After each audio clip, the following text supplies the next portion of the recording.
Hello everybody, Doug here. Welcome back to yet another board game channel where I will be starting yet another board game playthrough. After the challenges of the Arkham Horror card game, which didn't go so well for me, decided to go back to something a little simpler just as a break before going back to another big massive game. And yes, we are returning to Firestorm Peak, where we will be going through the Dungeons & Dragons Wrath of Ashardalon board game. We'll be doing the next adventure, doing Adventure 2. It's a multi-hero. Well, after the first introductory adventure, everything is multi-hero. Going to go with 3 heroes, just to have the most variety possible in the game. So yeah, let's get out the adventure book and take a look at what we're trying to do. Alright, yes, we are working on Adventure 2, Monster Hunt. The heroes must enter the dungeon beneath Firestorm Peak and stop a horde of monsters from ravaging the land. Our goal is to destroy 12 monsters. We're just killing stuff. A nice uncomplicated dungeon crawl. Right, number of heroes, 2 to 5. We're going to do 3.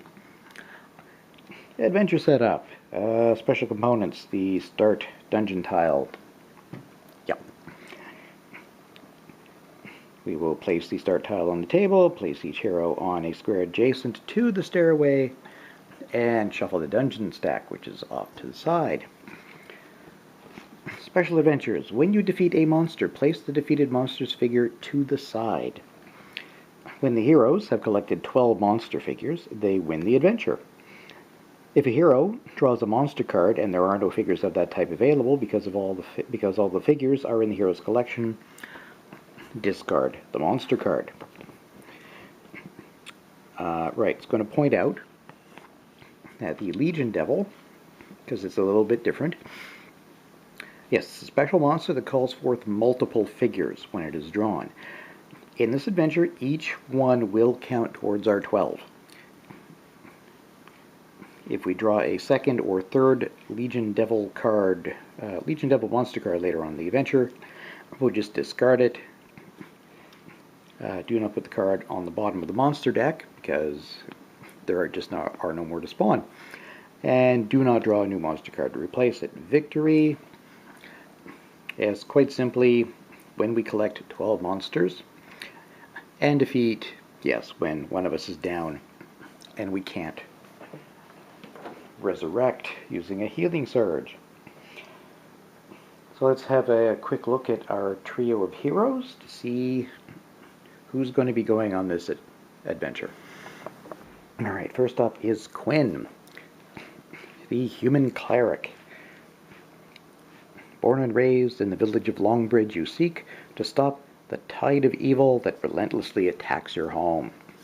He's got an armor class of 16, 8 hit points, which we've got gathered there.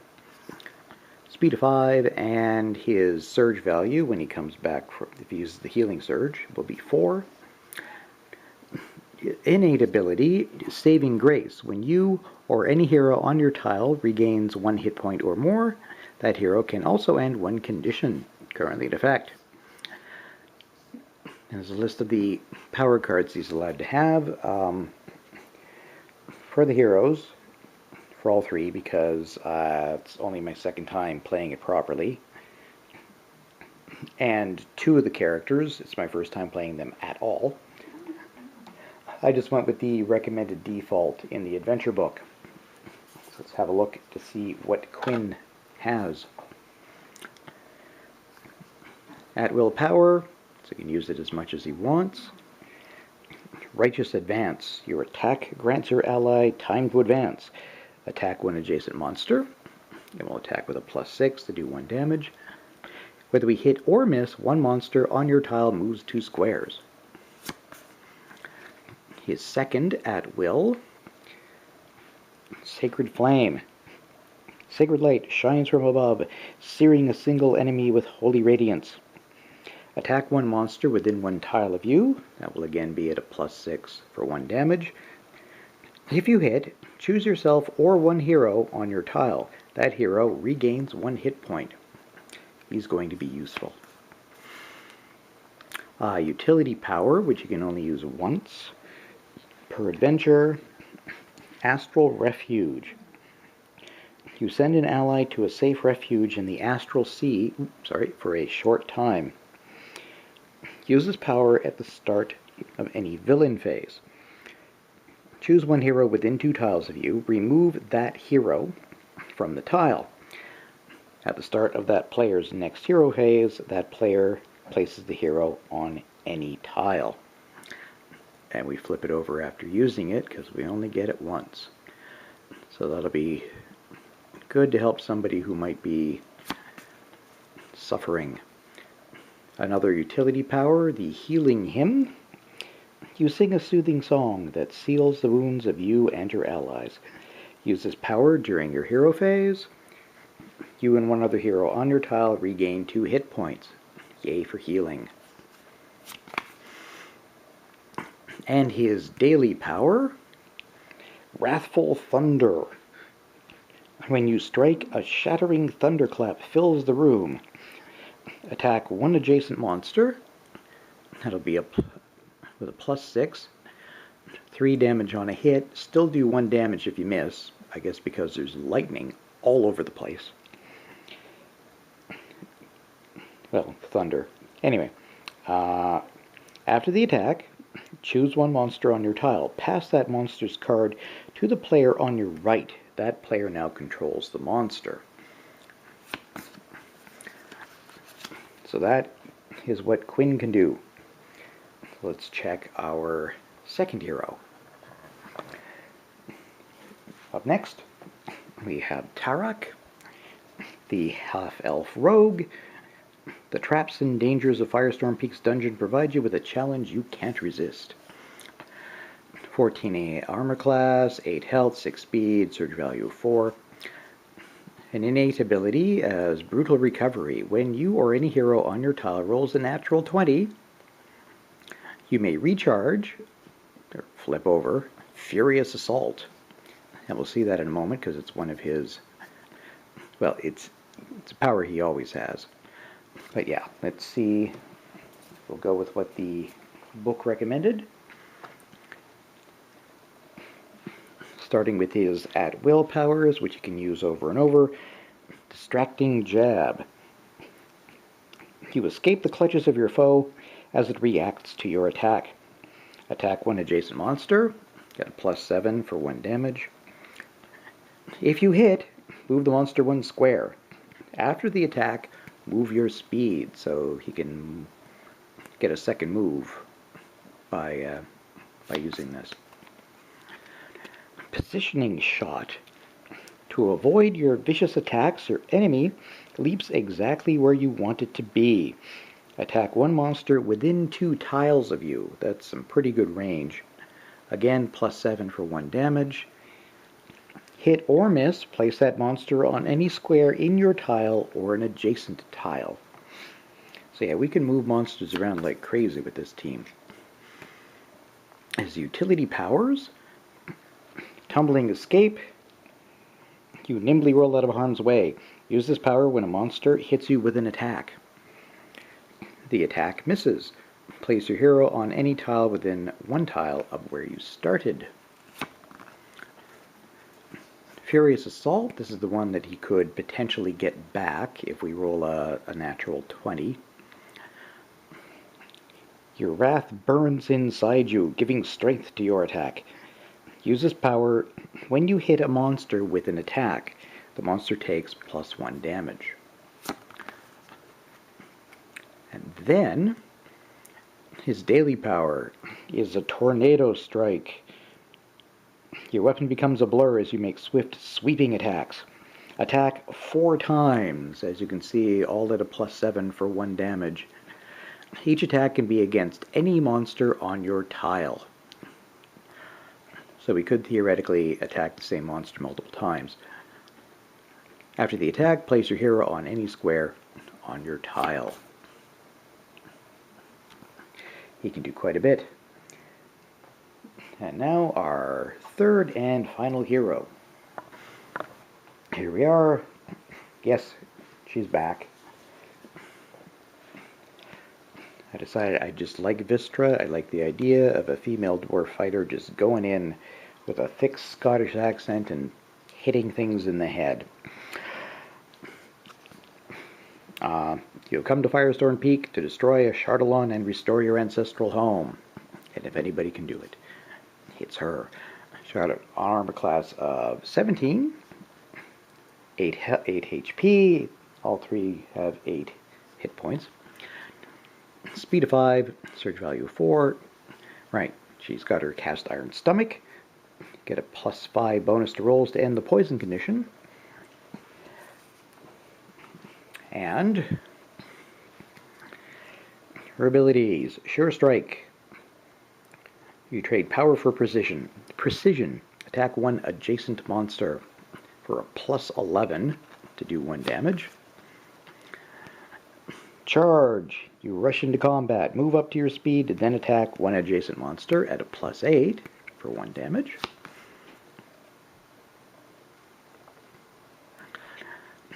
Inspiring Advance. You encourage your teammates to fight on. Use when a hero misses a monster with an attack. The hero rerolls the attack. If the attack misses, we don't flip this over, so we only flip it over if it's successful. Oh right, and she's got 2 daily powers, one for being a fighter and one that's because she's a dwarf, and she gets automatically. Into the fray, you unleash a fierce battle cry as you leap boldly into battle. Place your hero adjacent to any hero within 2 tiles of you. Attack one adjacent monster for a +7 and 3 damage, 1 even if we miss. Right, and finally her Dwarven Resilience. Your Dwarven heritage grants you uncommonly strong health. Use this power during your turn hero phase instead of moving. You regain 4 hit points. Alright, that is our team. The next thing we're going to do is they each get to start with a treasure. So we're going to draw those and see what they all start with. Okay, first up getting a treasure will be Quinn. Quinn, our cleric, gets item Staff of the Elements. This ebony staff is topped with a crystal ball that flickers with elemental power. Ooh. Play this item immediately. You gain a +2 bonus to attack rolls when attacking monsters within 1 tile of you while this item is in play.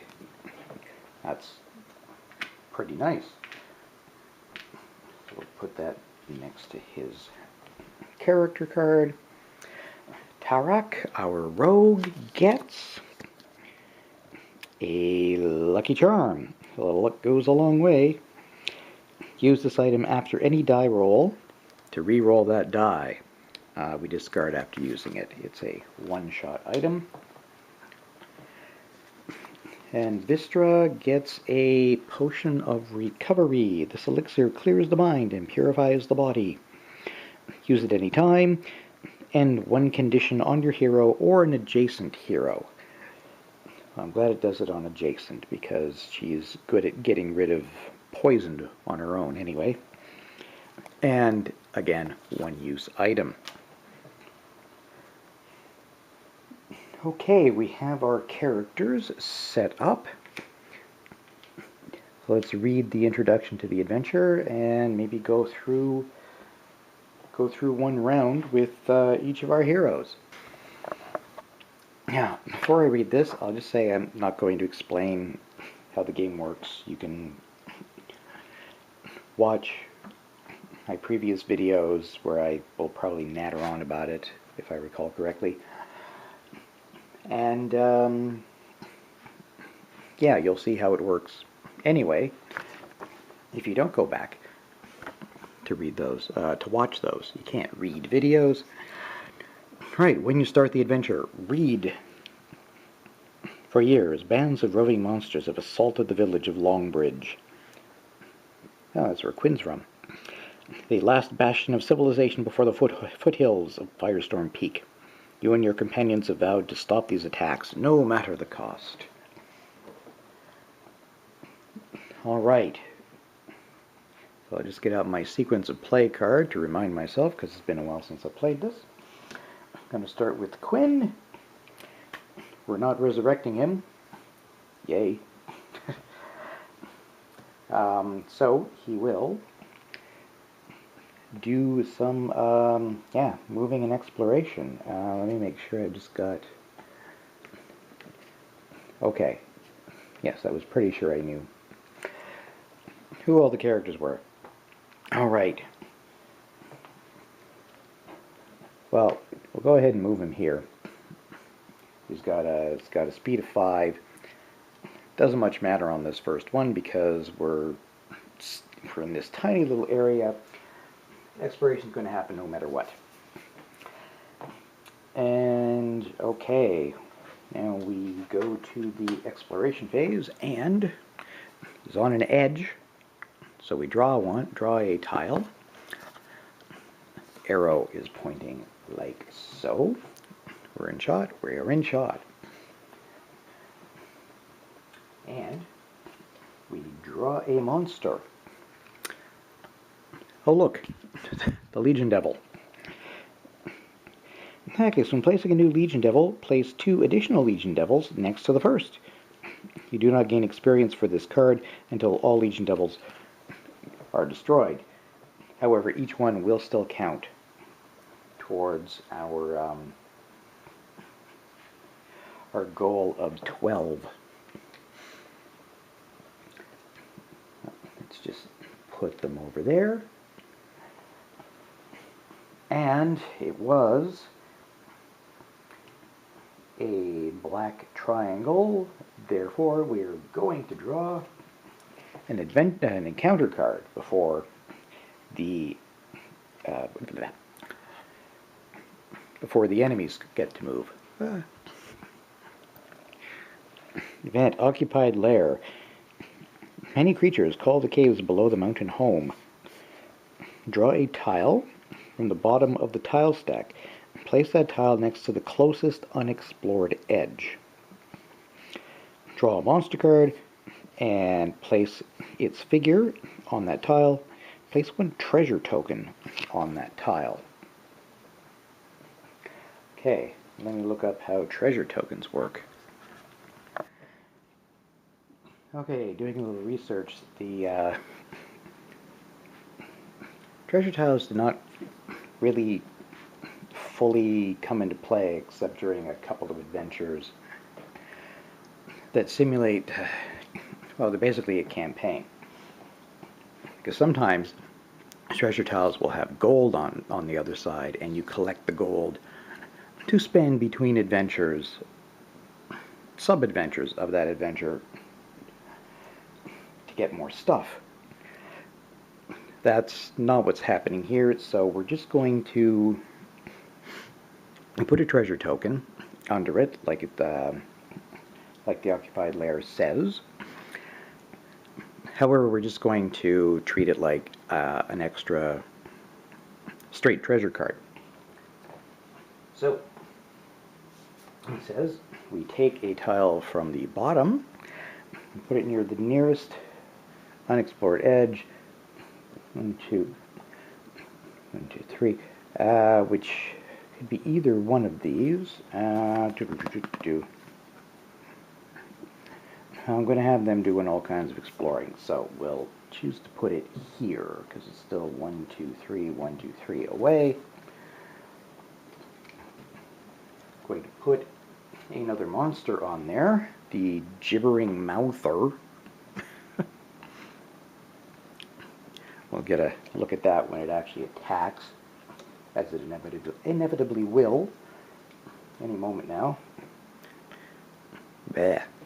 No, that's a snake. Where's the Gibbering Mouther? Ah, there it is. much worse than a snake.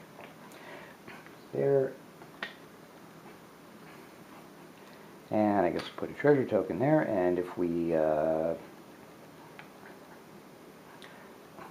go there, I guess we get an extra bit of treasure. Woohoo! Alright, that was it for that bit. Now we will be activating the monsters. First up, all the monsters under Quinn's control. So first of all, the Legion Devils. So I guess we'll just choose the one in front to go first. The Legion Devil is within 1 tile of a hero. It moves adjacent to the closest hero and attacks with a sword. Alright, let's do that. Now it's going to get to add an 11 to the roll against, I have a feeling he's going to get hit. His armor class is 16. 711 is 18, yes. And we can see that does 1 damage.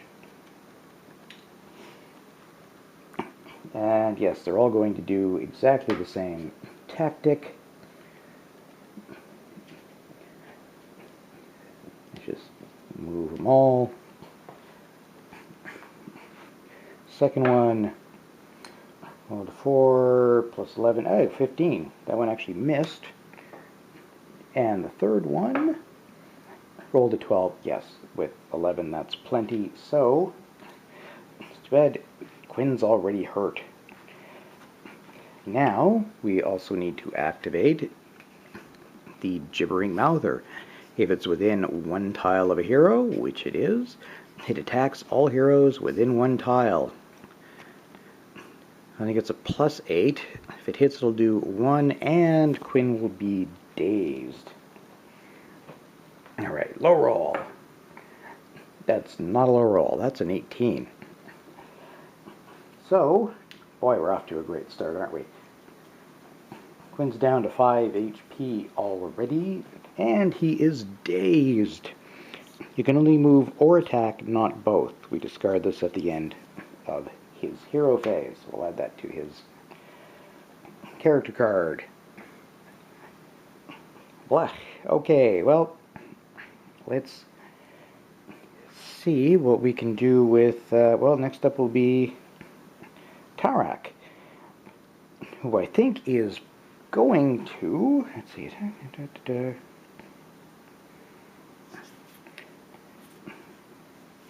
well, he's going to attack,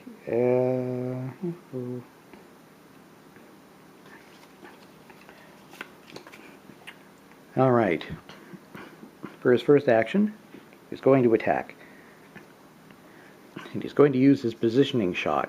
Attack a monster within 2 tiles. I mean, we could go after the Gibbering Mouther, but these guys have... He's surrounded. Work on those.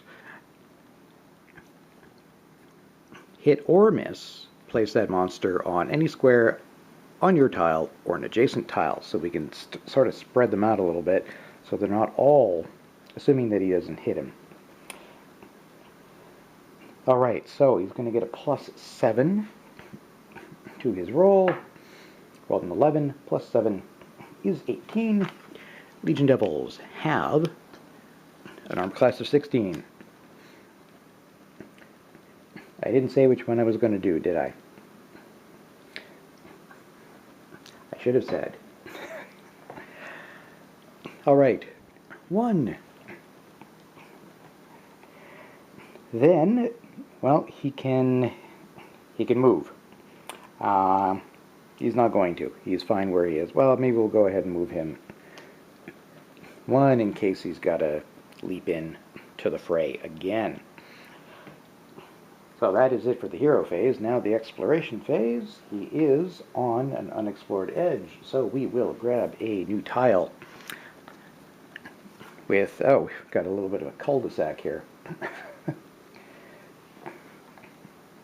Right, we're moving on. So we're going to choose a monster to go on there, and it will be a Kobold Dragon Shield. one of these tiny little dudes. So he goes right there. And that goes into Tarak's player area. We had a black triangle, therefore he will also get an encounter event. Spotted. Uneven ground causes you to stumble, alerting a nearby guard to your presence. Well, you're a lousy rogue, aren't you? Draw 5 monster cards. Discard any monster that is not a sentry. Shuffle the remaining cards and put them on top of the monster deck. Okay, let's do that first before we move on to the next part. So I got 1, 2, 3, 4, 5.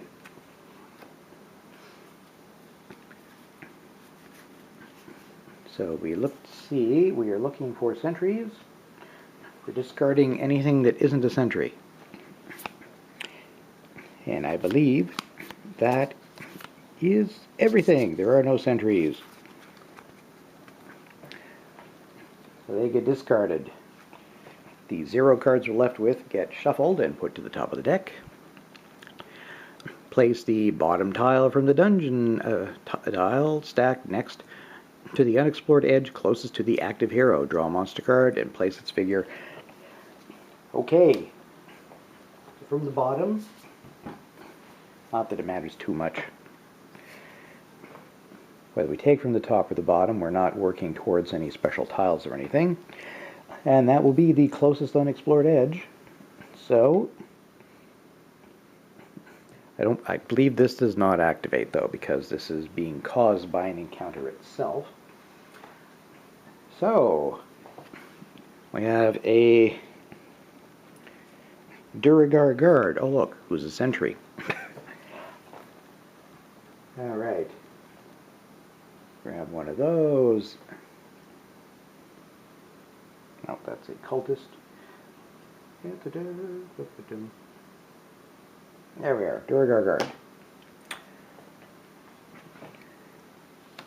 And that is it for the encounter bit. So now we have no villain, so we will activate these monsters. First up, the Dragon Shield. If the kobold is adjacent to a hero, it is not.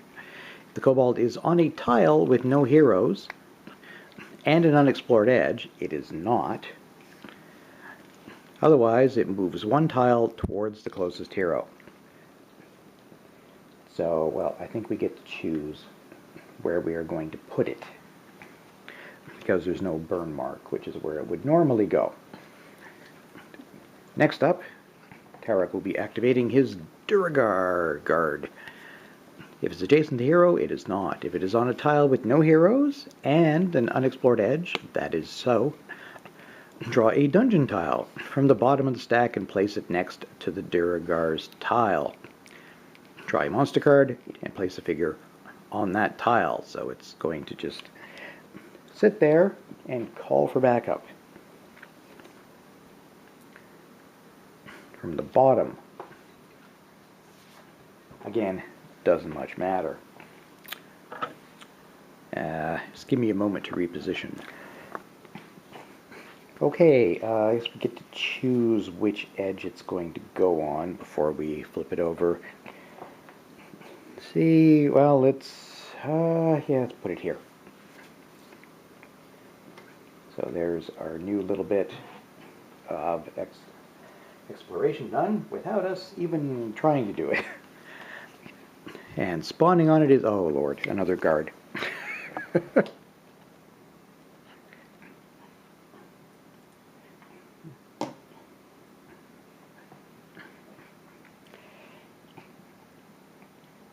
Now, I think that guard now activates because we move along, we move down, boom, doop, doop. We did that. We now have a third one added. So guess what? It's going to do exactly the same thing. Boy, we're going to have a lot of monsters. So, okay, let's choose to have it go, let's say there. This time it goes that way. And now, okay, we get just a plain old snake. Snake. Watch out for snakes. So, the snake now activates. It was within one tile of a hero. It is so not. Otherwise, moves one tile towards the closest hero.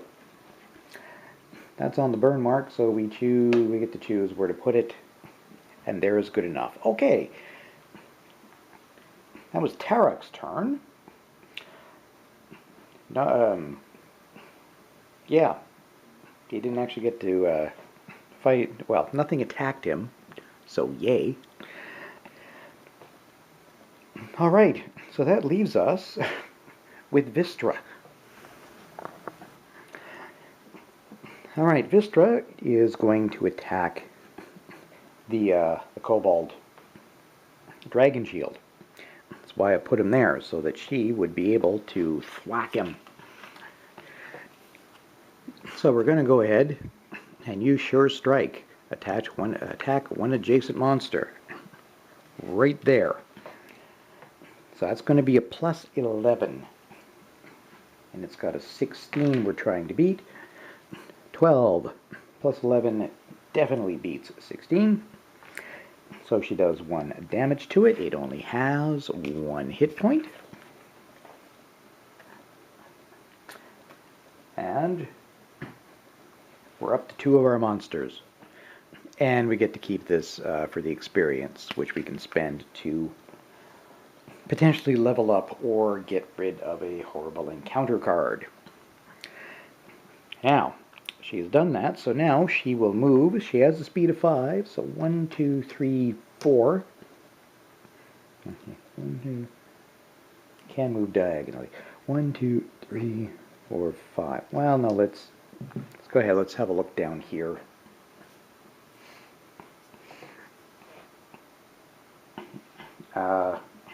Yes, exploration phase. We draw. It's white. We don't need to draw another encounter card. But we will get one more monster. Oh, lovely. It's another Tarak card. There's a lot of these around all of a sudden. This is a very guard-heavy dungeon. All right. I'll check if it's adjacent. No, it is not. No, we're going to go with the second one again. Oop. How if I actually put the guard on there? It's going to... You cannot quite see that. Yep. We are going to draw from the bottom again. And, yeah, let's put it there, and we get, this just got more complicated. Wow, this is a complicated first turn. First turns aren't usually like this. The long hallway. If possible, place the top tile from the stack next to this tile's unexplored edge.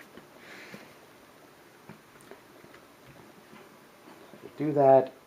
Let us spawn the monster on there first. It's going to be an Orc Smasher.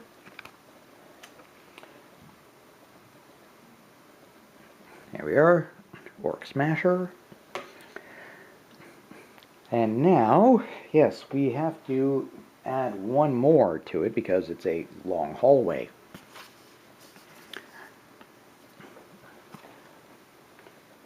We're doing that. And choosing yet another monster, which would be a Grell. Well, we're not going to be short of targets, are we? Grell. And I'm fairly certain that that black triangle arrow doesn't activate because it was sort of part and parcel of putting that down, which in and of itself was not even exploration or an encounter. It just had to do with the monster doing its thing. However, now those other two monsters are going to activate. So first up, the Orc Smasher. It's within one tile of a hero. It is not. Otherwise, it moves one tile towards the closest hero. Go ahead and put that. Yeah, let's put that there so she can smack it next turn and run away, like she did with the kobold. In the Grell, it is not adjacent to a hero. It is not within one tile of a hero. It will move one tile towards the hero and go there. Well, that's a round. Was a much longer and more involved round than I thought it was going to be. Because the first round doesn't usually do this. But we kept picking up those guards. And it all just kind of... There's a bit of a domino effect. So we'll see what the heck our heroes can do about being surrounded by these mass. Okay, you know what I just realized? We didn't draw treasure cards. When you kill something, you get a treasure card. So Tarak should have gotten one for the Legion Devil. So he actually got himself a +2 magic sword. This weapon is forged using ancient dwarven secrets. Play this item immediately. You gain a +2 bonus to attack rolls against adjacent monsters. Something is right next to you. Then Vistra gets one for killing the kobold. She gets boots of striding. These simple leather boots make you feel light on your feet. Play this item immediately. You gain a +1 bonus to speed while this item is in play. Now, she is tied for slowest. I guess it's because her tiny little legs. Alright, now we are done. Wow, that was something, wasn't it? It just grew. Well, thanks everybody for watching. Thank you all kindly for those of you who like and subscribe, both here and on Board Game Geek. Thank you all. And I will see you next time when we do yet another couple of rounds on our monster hunt in Dungeons & Dragons Wrath of Ashardalon. See you then.